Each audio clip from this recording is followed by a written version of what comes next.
Get the latest Impact podcast right into your inbox each week. Subscribe by entering your email address at impactpodcast.com to make sure you never miss an interview. This edition of the Impact Podcast is brought to you by ERI. ERI has a mission to protect people, the planet, and your privacy, and is the largest fully integrated IT and electronics asset disposition provider and cybersecurity-focused hardware destruction company in the United States, and maybe even the world. For more information on how ERI can help your business properly dispose of outdated electronic hardware devices, please visit eridirect.com. This episode of the Impact Podcast is brought to you by Closed Loop Partners. Closed Loop Partners is a leading circular economy investor in the United States with an extensive network of Fortune 500 corporate investors, family offices, institutional investors, industry experts, and impact partners. Closed Loop's platform spans the arc of capital from venture capital to private equity, bridging gaps and fostering synergies to scale the circular economy. To find Closed Loop Partners, please go to www.closedlooppartners.com.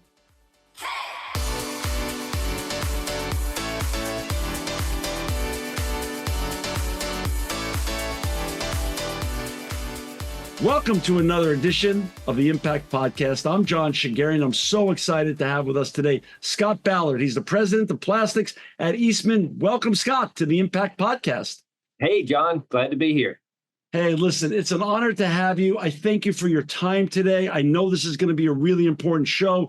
Plastics has always been a hot topic when it comes to the environment and sustainability. But before we get talking about everything plastics that you're doing at Eastman with your colleagues, can you share a little bit about your background, Scott? Where you grow up and how you get on this very important and fascinating journey that you're on? Well, I grew up in a small town in West Tennessee, John, and it was so small that we got our first McDonald's when I was a senior in high school. Come on. Wow. Yeah. That's awesome. Well, I went away to college, University of Tennessee, and studied chemical engineering. And, this was back in the, in the early 90s. And I didn't really know what a chemical engineer did. But by the time I graduated, I knew I didn't want to be so technical in my career. I wanted to use the technology stuff that I'd learned, but I didn't want to be so technical. I was able to find a job right out of university with Eastman that enabled me to go into more of a sales and marketing type role, but it's a more technical sales and marketing. So we were selling materials and chemicals to different applications and different industries. So I started with Eastman in 1995 in a kind of commercial sales marketing role with a technical background. And I've been here now 29 years. I don't know when it happened, but I went from being what I viewed myself as one of the younger people around. I'm not anymore. So I'm 29 years. I've had the opportunity to get out of that small town with one McDonald's. I've been all over the world at this point, had lots of different jobs. I got to live in Switzerland for about 5 years with my family. And so the career at Eastman has offered me lots of opportunity to develop not only as a professional, but kind of as a person, to understand the world better, to understand people and diversity and all those types of things. It's just been a great place to work for a lot of people, but definitely for me personally. So what was that town called that you grew up in? It's called Camden, Tennessee. Camden, Tennessee. Sometimes, a little bit like you, I grew up in Queens, New York, but I grew up in a town called Little Neck, and Little Neck was really little. And I remember the McDonald's being built there. Well, it wasn't when I was a senior in high school. It was a little bit before then. But, you just, when you get a chance to be with a great company like Eastman, and like you say, have a whole nother education and a whole nother life there that broadens your perspectives. It's a fascinating journey. What a journey. You just have to pinch yourself sometimes, huh? It really is. I'd never been on an airplane till Eastman paid the ticket, right? Oh, wow. So, that's awesome. Scott, it's amazing what I've been able to do through the work and the experience I've been given. Now, Scott, I grew up in New York, and I'm 61 years old. So my reference to the name Eastman, of course, was Rochester, Eastman Kodak, Linda Eastman, Paul McCartney's first wife. Explain to our audience a little bit what Eastman is today, and was it some version thereof of a spinoff of what was originally Eastman Kodak and what it is today, so our audience understands the size and scope and context of what Eastman, that you are the president of the plastics division, is today. So Eastman Kodak, George Eastman was the founder of Eastman Kodak, one of the great industrialists in American history, right? Sure. His supply of photographic chemicals was disrupted from a little world war that was happening in the beginning of the century here, right, or in the beginning of the 20th century. Right. And he chose to backward integrate into chemicals. And when he did that, he bought a little plant in Northeast Tennessee, where I'm currently sitting right now. And Eastman was the chemical division of Kodak from 1921 until 1994. And in 1994, we were spun off from Eastman Kodak to become an independent, publicly traded company, EMN, on the New York Stock Exchange. And we've been independent since. We went from being a company that was solely focused on supplying materials to Rochester and the needs across Kodak, to using those chemistries that we learned as part of their needs to apply them in a lot of different types of areas. And what we're going to talk about today around recycling actually roots back to Kodak and our heritage in polyester, which is the material that X-ray films and many of the other films that Kodak used were made of, and that we happen to be expert in. And that technology helped us become what we are today and helped us bring forth new innovative ways to recycle. Scott, so Eastman Kodak, if I'm not mistaken, was headquartered in Rochester, right? Right. So then, George, why did he then choose where you sit today to do that spinoff? Was there geographic purposes in terms of certain materials that were indigenous to that area, or was there some other reasons that the geography was important, or that it seems like a far away from Rochester? John, did you research all of this? Because he came down here because one of the main chemicals he needed was something called methanol. Okay. And at the time, the most common way to make methanol, around 1920, was the destructive distillation of wood. Oh. And so there was a plant in Northeast Tennessee, where I'm sitting right now in Kingsport, that was surrounded by forest, right? And that was the raw material source for the methanol plant that he acquired. Wow. And then it was small at the time, but that methanol was used to make cellulosic film, which was in movie film and all the different stuff he was making. It was a key input to that. So that's what brought him to this facility, was the basically the raw materials that were around here, the forest that was here. Wow. And for our listeners and viewers, just so you can find Eastman, you could go to and all the important things they're doing with regards to sustainability and plastics. You could go to eastman.eco. Eastman.eco is the place to find Scott and all the great work they're doing in sustainability and plastics. And Eastman does over $9 billion a year in revenue, over 14,000 employees, and they touch clients and have people around the world in over 100 countries around the world. It's a big venture. So talk a little bit about your role as president of plastics. 29 years. You've had a fascinating journey, as you said, got to see the world, lived in Switzerland for some time. When did you take over this role as the president of plastics, and what does that mean in terms of day-to-day, week-to-week, quarter-to-quarter, year-to-year duties and responsibilities and mission? Well, so I was given the opportunity to lead our plastics division in 2019. So 5 years ago at this point. And what I was charged to do is to evolve to our next stage of strategy.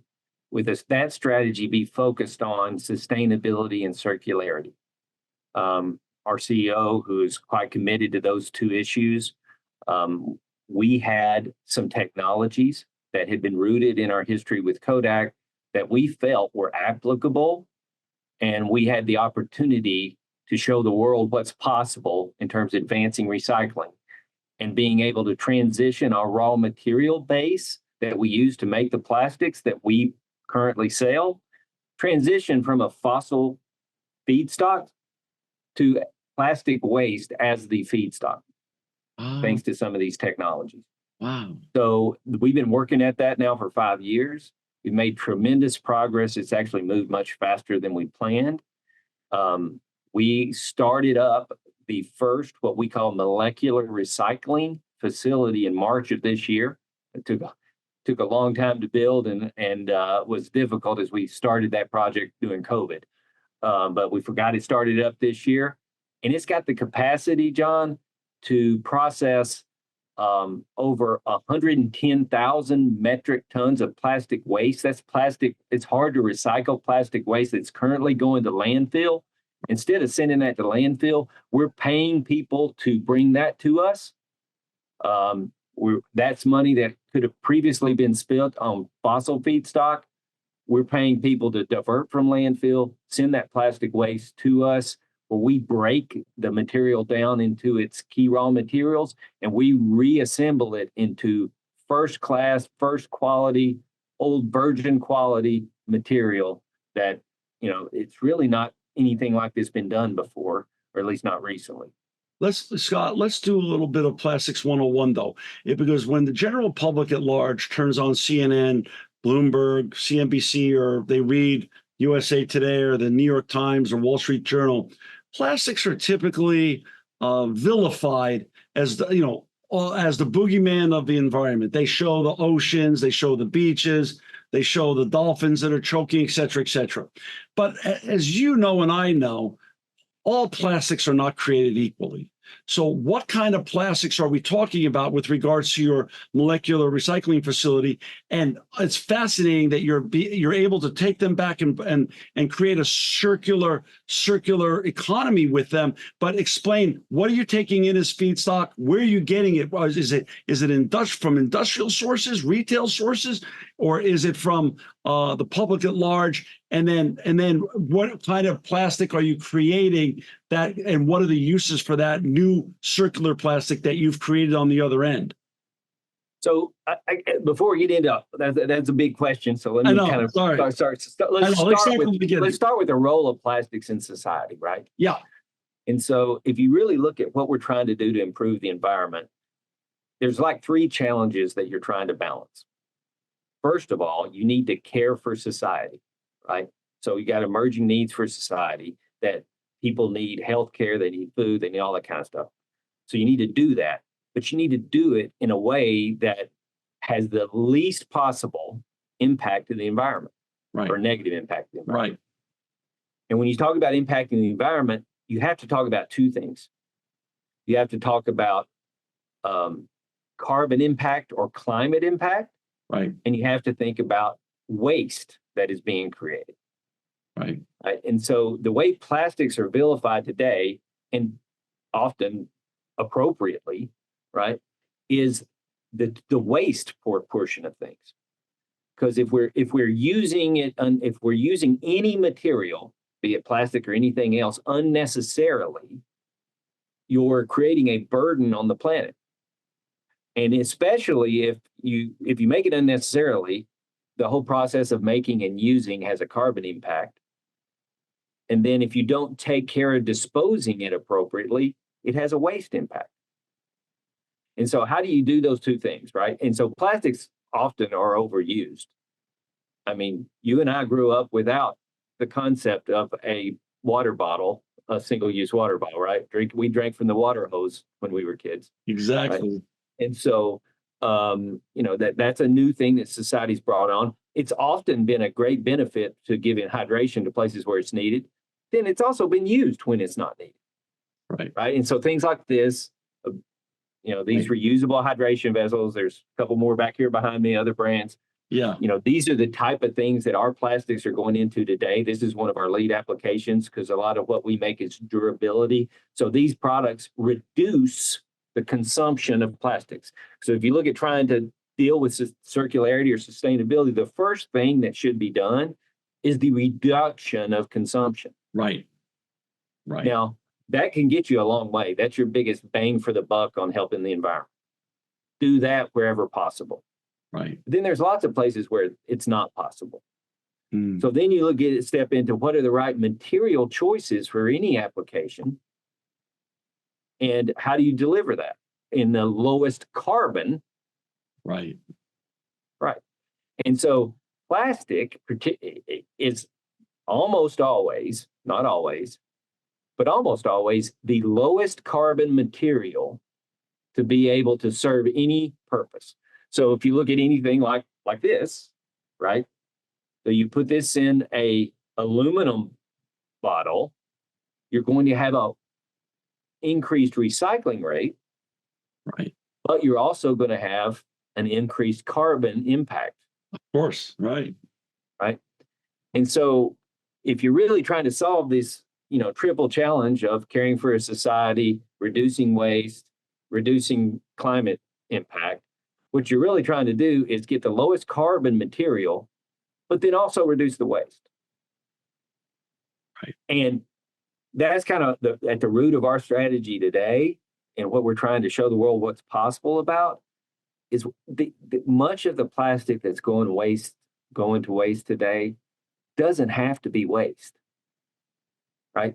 So much plastic today is made from fossil feedstock extracted from the ground, 10 steps of refining, made it into plastic, used once, thrown away, ends up mishandled.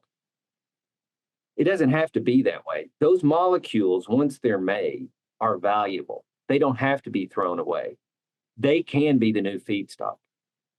We have a traditional recycling system or recycling technologies that try to capture those clear bottles and chop them up and wash them and reuse them. And that's a very effective technology where it works, but it doesn't work enough places.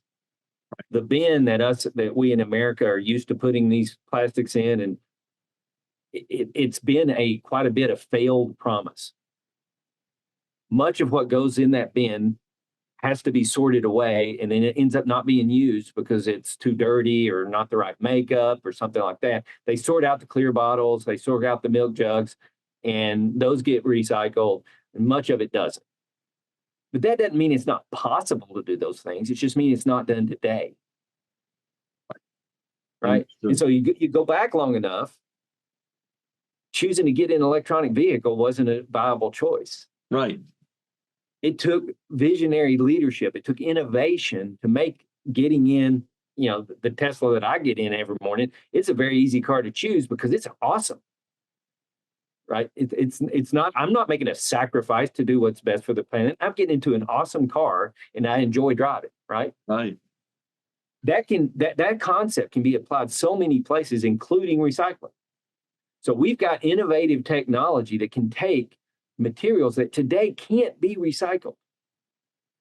And all we need is collection, and which is not easy. It's easier said than done, right? But collection of this stuff brought to us, and then we break it down, depolymerize it, get a little technical here on you. Right. Into the monomers that the polymer was made out of, clean it up, get any contaminants out, and then reassemble it into something that's no different or often even better than what it was before. And that whole process is called molecular recycling. Molecular recycling. That here's a fun connection for you, John, for get you back to Rochester. Methanol. Yep. Which was George Eastman's first molecule. The reason he did it. Why he came to Tennessee. We've got a statue of a hand out front of our building, a marionette with a methanol molecule, because not only is it the beginning of our company's history, it's also our future. The technology that the technical version of molecular recycling is called methanolysis, because it's the key solvent that we're using to help depolymerize this stuff. So that same connection through George Eastman, the technology we're using was first practiced in Rochester, started being used in the late 70s through the 80s and into the 90s with X-ray film.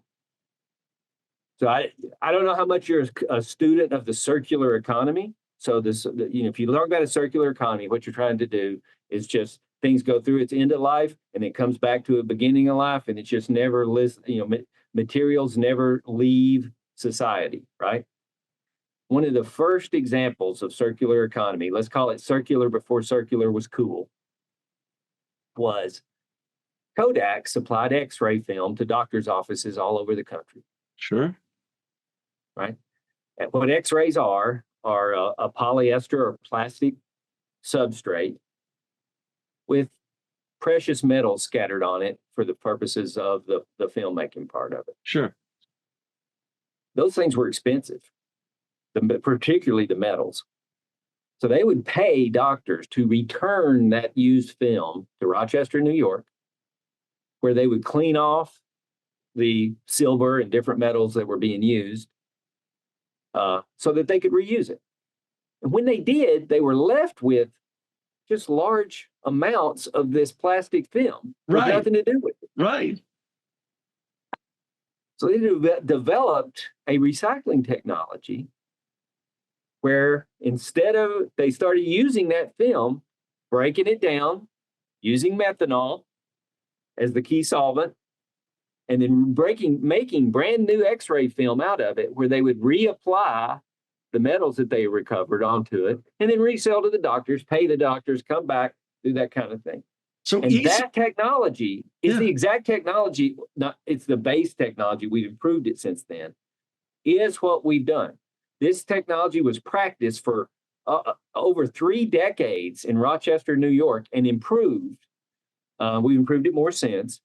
But that's the basis for what we're doing today, where we're bringing in shampoo bottles, we're bringing in polyester carpet, we're bringing in various types of films, we're bringing in rejects and colored and opaque PET from different recyclers that can't handle that sort of thing. We're bringing that stuff in using that same technology that was initially used with X-ray film in Rochester, New York, to create something brand new, including this type of thing here. So that is reducing single-use plastic. Try to Renew is our product. That is the resin that's made out of here. This is the Camelback. This is one of our first adopters of this. A company that's very much taking around the environment. Their consumers value this, and they were very quick to say, yes, I want to have my plastic made from waste plastic. And what's the name of that brand? Camelback. This is the particular one. It's Camelback. Yeah, sure. I know. Yeah, I know that brand well. That's awesome. And Nalgene was another one. We've got a lot of different hydration companies. There's a lot of different applications that we're selling plastic into. We've got partners all over the world that have adopted a lot of cosmetics. P&G is a big partner of ours. We've got a lot of companies that are looking to the technology to help them create circularity for their packaging. So Scott, for our listeners and viewers who've just joined us, we've got Scott Ballard with us today. He's the president of plastics at Eastman. To find Scott and his colleagues and all the great work they're doing in circularity and sustainability, please go to eastman.eco. Eastman.eco. Scott, wait a second. I want to go back. So you're really saying Eastman Kodak as a company was really way, like you said, way before it was cool to be sustainable or circular or whatever you want to call it.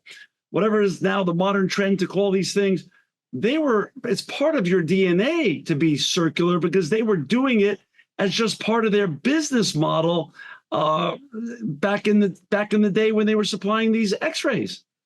Well, the concepts of sustainability, there is a large perception in the industry that sustainability costs money, and it does. It does to get started, right? So we've had to invest a lot of capital to build this plant, and we need our customers to help us get a return on it, that sort of stuff. But sustainability, when done right, actually costs less. You're conserving energy, you're conserving material, all that sort of stuff. And when Kodak did this original implementation, this is late 70s, John. They weren't thinking sustainability. They were doing it to save cost. Well, right? But as you said, sustainability up until just recent times, when the C-suite heard the word sustainability, when I started the show back in 2007, if a C-suite heard about the word sustainability, they thought, like you said, not only was it going to cost them money, but that was dead money. Now they understand that when done right, even though as you need to make an upfront investment, there's an ROI to it, there's a resiliency to it, there's a employee way. It's a recruitment tool, it's a retention tool. It's really where people want to be now in terms of that we all get a chance to work for sustainable brands like what you're doing at Eastman. You get to every day, Scott, with your colleagues, not only make a paycheck, but make a difference. And that's where we are. It is really a motivating thing for our team. It's really helped us with recruiting. I mean, and that sort of thing too. This is a fun thing to work on.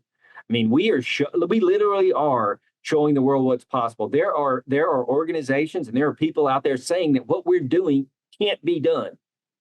Well, let me just say this. We started this plan up. We hit a daily record on Monday where we fed 550,000 pounds of waste plastic into our process to be converted to new material. I mean, that was in one day. And we are showing things that we cannot wait to be able to say more and more about the success we're having and help regulation. We need regulations to be written to help drive the invisible hand of economics needs to sweep plastic out of landfill and into recycling. And we need regulations to change. Our country's recycling infrastructure is not effective today, but it can be. 100%. So wait a second. Now, I've done this show. We've had a couple thousand guests, some of the greatest brands on this planet. Never, all kidding aside, have we ever talked about molecular recycling. So first of all, that's the first time I've ever heard from you that term ever. Secondarily, people shrug their shoulders when you talk about single-use plastics. Everyone seems to have given up to some degree. So you're saying, for the most part, with the technology that you've created, there is now a mechanism for what was considered one of the greatest problems of the environment, which is the single-use post-consumer plastic problem. We can create an ecosystem for single-use packaging bottles, for instance. There's mechanical recycling today that is great for many of those types of bottles. Right. But it is not sufficient. It will not solve the problem in its totality. So after we've started developing and talking more and more about this, companies and governments have come to us and say, hey, we'd like to have one of your facilities here. So we have two additional projects in addition to the one we started here in Kingsport. One of them is in France, where the government of France approached us about doing an investment there because they wanted to create more and more circularity inside their country. They knew they had hard to recycle waste that they were currently incinerating, that they wanted to find something to do with. They've worked with us to change laws to help enable it. They've worked with us to have incentives, and we've got an active project there. A lot of brands take a lot of heat for the amount of plastics they consume and use. One of those is Pepsi. Right. They use a lot of plastic, right? Right. Heretofore, their options are limited, and how are they going to package their products and get them to consumers who want to buy them, right? And so they actually came to us also with the idea of they needed more of this type of material, virgin quality plastic with recycled content. And they were courageous enough to sign a very large offtake agreement with us that said, if, Eastman, you're willing to build a third facility, then we're willing to buy at a defined price and a defined margin for you that will help support your investment. So we now have 3 projects to deploy over $2.5 billion of capital that had been underwritten by innovation can give people option for solutions. And Pepsi's one of those that has been courageous enough to come forward and say, I'm willing to take some risk with you, Eastman, because I think we can make the world a better place. Here's a really cool thing, John. Triple challenge, right? So you're trying to solve plastic waste, and that's what we've been talking a lot about. Right. But carbon impact also, right? Right. So we moved forward with this project with Pepsi as the majority offtake, this third plant in the U.S. Sure. At the same time, U.S. government's working on decarbonization investment and trying to incent it. So the Inflation Reduction Act come on. And they do a big program where you can apply for funds to decarbonize, materials, decarbonize a lot of things in society. Right. We applied for and have been granted, still in final negotiations, but $375 million that will fund additional decarbonization of that plant that we're building with the partnership with Pepsi. These are technologies that are still being in development, kind of working with startups that are doing it, that are basically able to create process energy or thermal energy and heat that is necessary to make products that you can't just use, renewable electricity today to create that kind of heat. With this investment from the Department of Energy, we will be making the lowest carbon PET on planet Earth when that plant starts up, and we didn't even envision that when we started it. So innovation and leadership can have a bigger impact than even what you said or you thought at the time you were doing it, because we didn't know that the Inflation Reduction Act was coming and there were going to be, $1 trillion available for applying for this. So we are now having a bigger impact of that triple challenge. So we'll have the lowest carbon materials available, approaching net zero materials made from waste plastic that was headed for landfill, recovering those molecules. And it's just so inspiring to be able to work on that myself, our team, the amount of effort we're putting into it. The people that have constructed and started up this plant, they are putting their souls into this thing. And it's just a great thing to be a part of. And Well, I want to deconstruct this a little bit. And first of all, I want to say thank you again to Janet Granholm and Jigar Shah for all the great leadership over the DOE. No matter where we are, no matter where anybody is politically, the race to decarbonize is real, and it's necessary and needed, as we all know. And to support great visionaries like you and Eastman and folks like you who've broken the code of very complex and difficult problems that people said couldn't be done. Well, that's at least good government and good work. And that should be applauded. And we need more of that, frankly speaking. We need a lot more of that. But I want to understand this from a couple of perspectives. First of all, let's go back and deconstruct what you've just done here. How many people, Eastman, as we talked about at the top of the show, has about 14,500 people. How big is your team? You run plastics. This is a plastics deal, so this is your baby. Do you have 50 people on your team, or do you have 500 people on your team? How big is your team? We have over 1,000 people working on this. 1,000 people. Okay. This is one of the things that I couldn't imagine trying to accomplish what we've accomplished as a part of a small company startup. A lot of times it gives you a lot of freedom, a lot of freedom of bureaucracy, freedom to quick decision making, all that kind of stuff, which are all great. But what Eastman's tried to do is, elevate the importance of this so that we're behaving as a startup and being quick in our decision making, but we're applying the resource and capability of a big company in a way to challenge it. Well, that's classic behavior. That's entrepreneurship, and that actually works when done well. And you've done it well, obviously. But we've still got a ways to go to keep delivering on this. But it's really been going well. So 1,000 people. Now, you got this position 5 years ago. Did you literally kick it off 60 months ago, or was it kicked off 3 years ago in the middle of COVID? Or when did you envision this with your leadership from Eastman? And when did you start this and to be able to actually take in this old plastic and make new circular products out of it? So that technology that I've mentioned that was part of Kodak, we've had it in our portfolio for since the 90s when we were part of Kodak. Sure. And every so often we would kind of test the marketplace for acceptance. And usually what we found was the market would tell you, I'd love to have recycled plastic as long as it's less expensive than virgin. Right? And so we would not do the project, right? And so we kind of felt like, and leading into 2019, we felt like that was sort of the right time.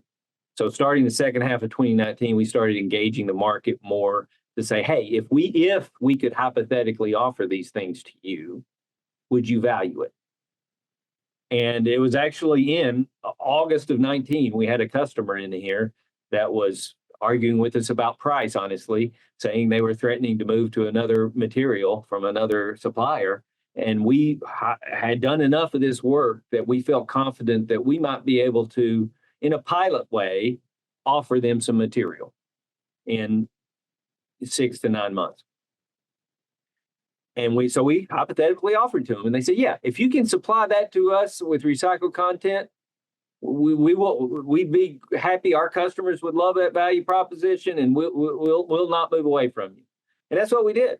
And it was less than a year from ideation to first supply of material. We had to use some existing equipment, and we were limited on capacity, and it had a high cost, and it wasn't the best way to do it. But it proved the business concept. Right. So by having that ability to do it that way, we were able to go out to a lot of customers in different applications, cosmetics, this type of stuff. Camelback, as I said, was one of the early adopters, where they were able to go out and test market with their customers and find that, you know what? There are consumers out there that are willing to pay a premium for sustainability. And we just had to be intelligent enough to find the markets that did care about it enough to pay a little bit for it. And so that helped us build our business case to make the investment for the first plant. And I'm very glad that we had that bridging technology that helped us test the market. I'm also very glad to not be using it anymore, to be using the full scale as designed plant to be able to operate at capacity. But if you think about the scale of this, I don't think John didn't mention this. So we're about an hour and a half from Knoxville, Tennessee. I went to the University of Tennessee, big volunteer fan. Neyland Stadium's one of the biggest, 105,000 people, one of the biggest stadiums in the country.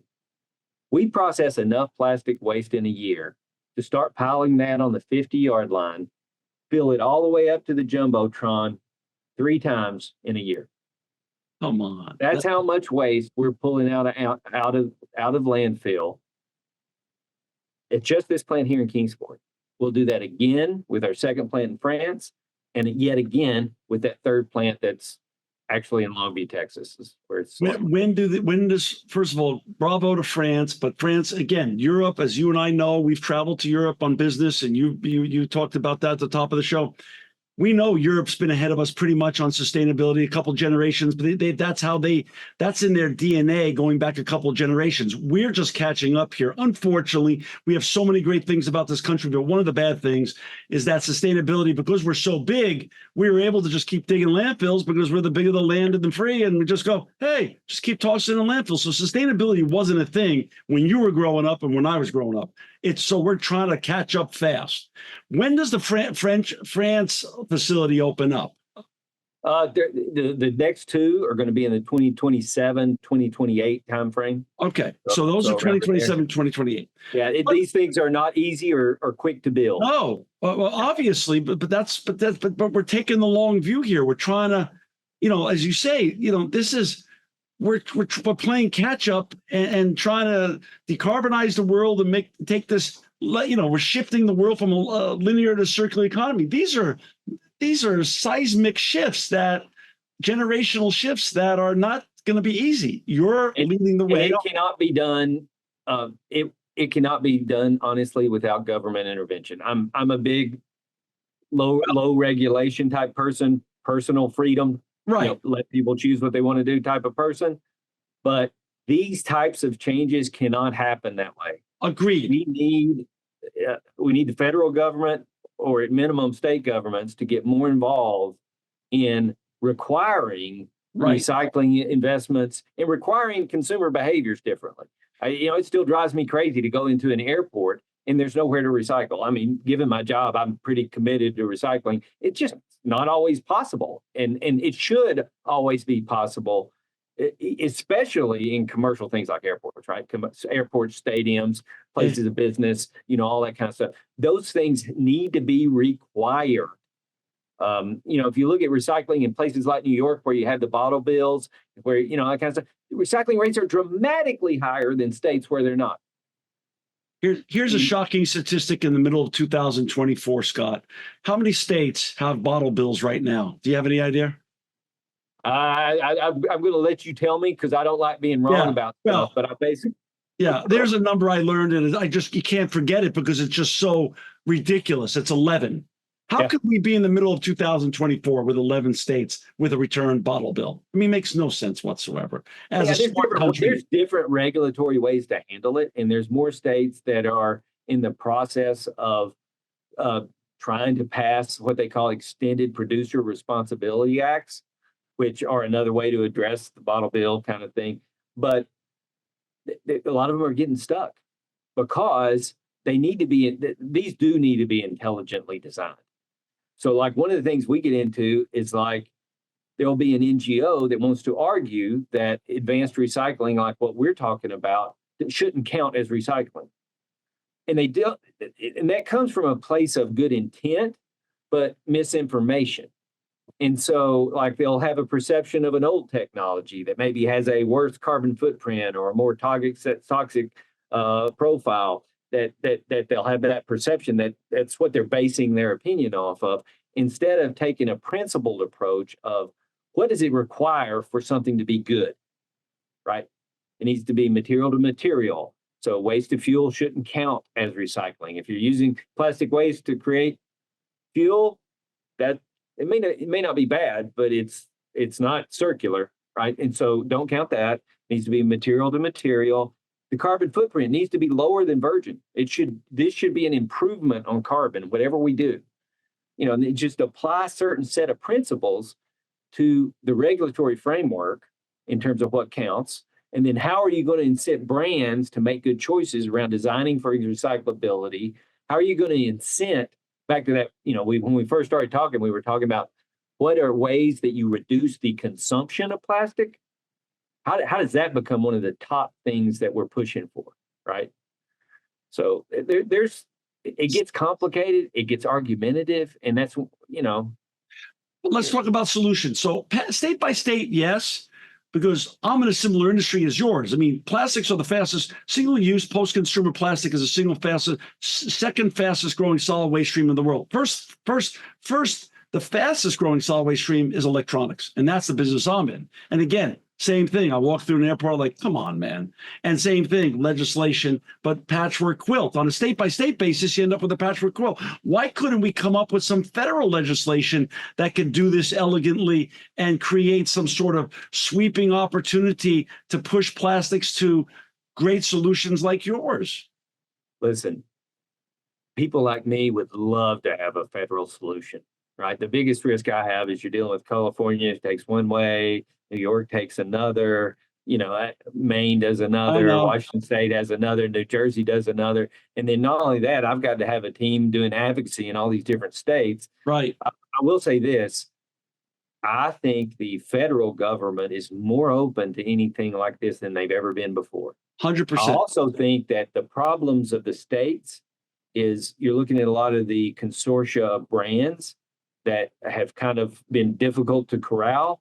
They're now faced with so many problems of having to face all these different state issues that they just like to have a level playing field that's intelligently designed and go straight to the source, go straight to the federal government to help define that playing field for the country. I think you're getting more and more support for that type of thing to happen. Do you have a lot of, Scott, do you have a lot of competitors? Are there others that have successfully broken the code on this molecular recycling? Or are you truly the first, the market mover in this? So there are some slightly different technologies that are okay. So our technology deals with PET, so polyester PET, which is mainly things like that. And carpet and textiles and some different things. Bottles, all that stuff, right? Polyolefins, so polyethylene, but there are other technologies that address those types of polymers. And there are some investments for polyolefins. We're the first investment in the US. There are some similar technologies that they're using in China, to ours, that are using different types of waste. but that's a very different situation in China. What we really need is regional circularity inside. We don't need to be shipping things across the world. The carbon impact of that, the threat of Chinese waste becoming imported into Where it's used should be where it's Europe. used where it's used is where it should be recycled. Exactly. And so that's where we're after the investments. And we really are. This is the largest, the one we've started up here. It's the largest chemical or advanced recycling plant on planet Earth. So today. I spend a lot of time in Asia on business with my partners in Japan, in South Korea, and Singapore, are countries. Now that France has approached you and you've started working with them, are other countries on the other side of the world also approaching you for similar opportunities? Well, countries or companies do. I mean, right now, I think we've got personally enough work on our plate. And so we're trying to focus on these big projects and making them successful. At the same time, it's tough sometimes because you get into this with, there was an article in the Wall Street Journal yesterday about, companies potentially kicking their plastic pledges down the road from 2025 becoming 2030 goals. And that's happened a lot historically, right? And so, we've got to continue to, as a society, hold each other accountable for being able to make the environment a better place and make these investments work. And, innovation requires capital. Capital requires a return. It's got to come from somewhere, right? And so continuing to try to do that as a business leader takes a lot of innovation, takes a lot of, I have a lot of good days. I have a lot of frustrating days, and then, just have to get up and try to take inspiration from the team. We got a great team of people that's out there trying to make changes, great team of people out in the plant trying to make this technology work better and better. That's where we have to take inspiration a lot of times. Well, but it also comes from relentless behavior, resilient behavior, not letting things get you down. Obviously, you have all that. You've been there now 60 months, 5 years, and you've made these massive strides, Scott. What now that you've proven this works, and now you got 3 places, 2 under construction, 1 already working, your beta plant, so to speak, right under, right where you are, making it happen every day, something you could show people. What do you envision the next couple of years or even the next 60 months look like? I mean, you have so much you can do. How do you do this? I'll be real clear with you about it because we just started this thing up and we need to make it run well and run work, like continuing to hit those daily production records. That needs to happen. Okay. And we need to share that with people when we do so that they believe that this is real and possible. Once you believe this is real and possible, you can write more regulatory requirements around it. So that's a big part. We use the word showing the world what's possible, catalyzing change bigger than ourselves. We need to do that. Now, the other 2 projects, they're not under construction yet. Okay. They're in the engineering phase. And one of the things we need out of that is we need more offtake contracts like the one I described that Pepsi courageously signed up for. We need more contracts from brands. And we need them to step up. We need a lot and we need some more regulatory clarity that all of this is going to be accepted and pushed and all that kind of stuff. So those are the 2 things on these other projects. So the next couple of years, that's what we're going to be about, is trying to turn these projects from an engineering phase into a construction phase into this. But to do that, we need more than just choices that are under our own control. We need partners in terms of brands. We need regulatory partners. We need courageous regulators to write laws that appropriately support innovation. It makes total sense. So for our regulators out there that are watching and listening, please, let's get this going. And we need more offtake agreements like the Pepsi one. Contact Scott. Let's get that going. Scott, help me out here. Where do you get all the feedstock today for this, as you say, beginnings of taking it from a engineering perspective and making it into a real scalable commercial venture? Where's that feedstock coming from now, and where do you foresee it coming from in the next 12 to 24 months?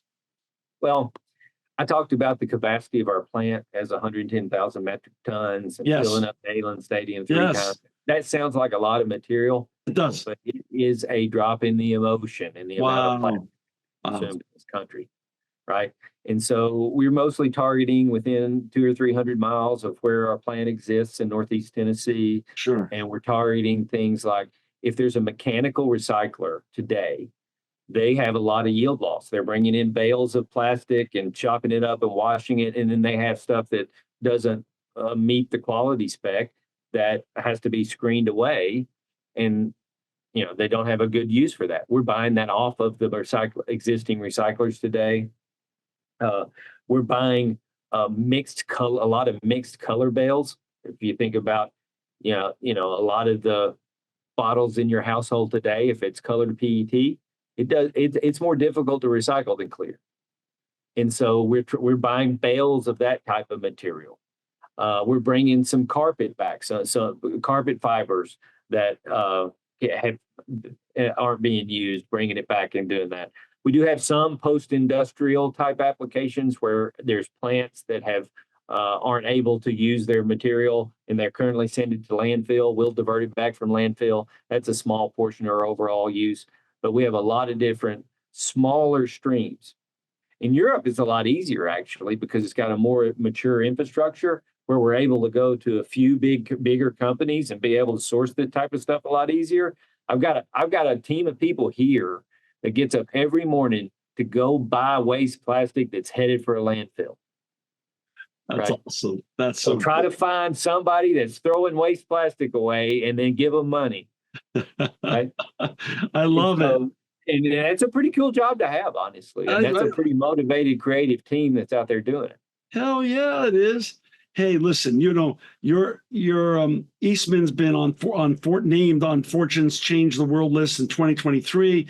It's also on the 3BL list of top corporate citizens in the number 2 in the materials sector. You're getting all these awards. You're getting a lot of attention now for all this great work. And thank you for coming on the show today.